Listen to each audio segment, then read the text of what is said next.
안녕하세요. 나의 병원 환경지킴이 한의사 정준석입니다. 제가 왜 오늘 환경 얘기를 했느냐, 오늘은 저희가 그 미세 플라스틱에 대해서 얘기를 좀 해보려고 해요. 요즘 모든 음식물이라던가 용기가 플라스틱 통에 담겨 있다 보니 너무 간편하고 굳이 설거지할 필요 없이 그냥 버려버리고, 또 우리나라는 재활용을 되게 잘한 나라다 보니까 그거 믿고 많이 쓰게 되어 있거든요. 그런데 요즘 간혹 그 미세 플라스틱에 대한 얘기들이 하나 둘씩 나오다 보니 사실 조금씩 먹으면서 찜찜해지는 건 사실입니다. 얼마 전 세계 자연기금에서 WWF라고 합니다. 발표한 결과를 보자면 성인 한 명이 일주일간 먹는 미세 플라스틱의 양이 5g, 우리가 5g이면 그 신용카드 한 장 정도라고 발표를 했거든요. 물론 이게 좀 과장된 발표다라는 얘기도 있긴 하지만, 사실 이 얘기를 무조건 반박할 수 없는 게 우리 생활 주변에 워낙 플라스틱이 많다 보니 그럴 만도 하다라고 수긍이 되기도 합니다. 그리고 보통 미세 플라스틱은 그럼 과연 얼마나 작은 애들을 얘기를 하는 걸까요? 우리가 보통 얘기하는 미세 플라스틱 같은 경우는 길이나 지름이 5mm 이하를 통칭을 하는데요. 더 나아가서 나노 단위의 플라스틱, 우리가 나노 플라스틱이라고 부르는데 얘네들은 크기가 나노미터 단위입니다. 보통 1나노에서 100나노미터 정도라고 하는데 현미경으로 한 5000배 정도를 확대를 해야 볼 수 있는 크기라고 해요. 이렇게 작은 애들이나 보니 당연히 먹을 때 눈에 보이지 않겠죠. 우리가 1960년대부터 이 플라스틱을 정말 사용을 많이 하기 시작했는데, 현재 우리가 25년이니까 65년 정도 사용을 했죠. 근데 이 총 65년간 생산된 플라스틱 양의 83억 톤이라고 합니다. 83억 톤 중에서 63억 톤은 그냥 폐기가 돼서 그냥 버려진 거고요.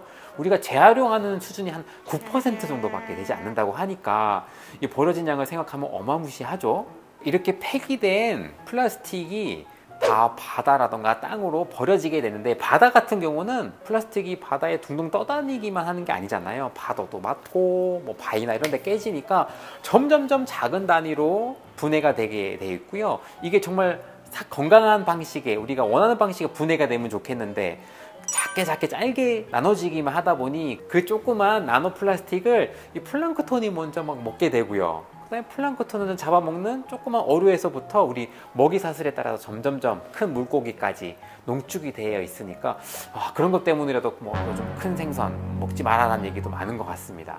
결국 이 돌고 돌아서 인간의 입에 다시 들어오게 되는, 굉장히 좀 어떻게 생각하면 무서운 일이 발생하게 되는 것 같습니다.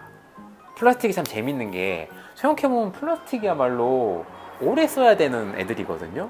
근데 플라스틱을 일회용으로 만들었어요. 쓰기 편하게. 어떻게 보면 굉장히 아이러니한 상황인데, 이거는 약간 미국이 처음에 플라스틱을 발견하고 나서 그때 슬로건이 이제 일회용의 시대로서 간편하게 쓰고 간편하게 버리세요 라는 게 그때 상품의 슬로건이었다고 해요. 플라스틱 얘기하다 보니 우리가 생각하는 플라스틱이 음식을 먹는 일회용 용기 이런 것만 생각할 수 있는데, 우리 흔하게 쓰는 종이컵, 우리가 종이컵을 물을 담아서 먹으면 젖잖아요. 그래서 금방 찢어지거나 오래 담아둘 수가 없으니까 그 안에 코팅이 되어 있는 성분이 있거든요. 이게 폴리에틸렌이라고 하는 성분이 코팅이 되어 있는데, 물론 요즘은 친환경이라 해서 없는 종이컵도 있지만 그냥 이 폴리에틸렌이 코팅되어 있는 종이컵으로 물을 마시는 것만으로도 내 몸에는 미세 플라스틱이 들어가는 거라 보시면 됩니다. 내 몸에 이렇게 안 좋은 미세 플라스틱이 축적이 되면 어떻게 될까요?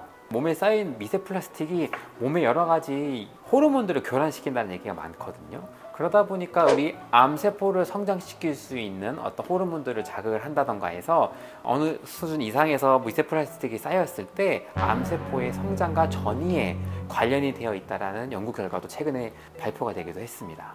그러다 보니 결과적으로 이 항암제에 대한 내성, 항암제의 효과를 자꾸 떨어뜨리는 내성까지 자꾸 일으킨다고 하니까 어떻게 보면 암세포 입장에서는 미세 플라스틱 고마운 거겠죠. 지금까지 미세 플라스틱이 생기는 원인이라던가 인간의 몸에 일으킬 수 있는 다양한 상황에 대해서 설명을 드려봤는데, 누구나 요즘은 환경에 대한 관심 또는 많이 들어본 얘기가 있으니까 안 썼고 분해 안 된다는 거 아시잖아요. 근데 보통 플라스틱의 평균 사용기간이 모든 플라스틱 통틀어서 한 6개월 정도 된다고 합니다. 근데 이 플라스틱이 썩어서 자연으로 돌아간 데는 500년이라는 시간이 필요하다고 하니까 참 생각하면 할수록 플라스틱을 쓰는 게 지구한테 얼마나 죄를 짓고 있는 건지 참 저도 다시 반성하게 되네요. 그럼 우리가 어떻게 이 미세 플라스틱으로부터 조금 안전할 수 있을까요? 방법은 간단합니다. 조금 더 귀찮아지면 됩니다. 뭔가 내가 편하기 위해서, 뭔가 씻고 다시 사용하기가 귀찮으니까 자꾸 손 씻게 사용하고 버릴 수 있는 것들로부터 좀 멀어지시고요. 어쩌면 다시 재사용할 수 있는 용기를 자꾸 사용할 수 있는 것들이 내 몸을 미세 플라스틱으로부터 안전하게 지킬 수 있는 가장 간단하지만 확실한 방법입니다. 그리고 요거는 저도 했던 건데, 젊은 분들 제발 컵라면 전자레인지 돌리지 마세요. 이 전자파가 더 강한 충격으로 이 컵라면 안에 코팅된 플라스틱을 자꾸 유출시킬 수 있으니까 이건 진짜 몸에 안 좋습니다. 전자레인지 돌리지 마십시오.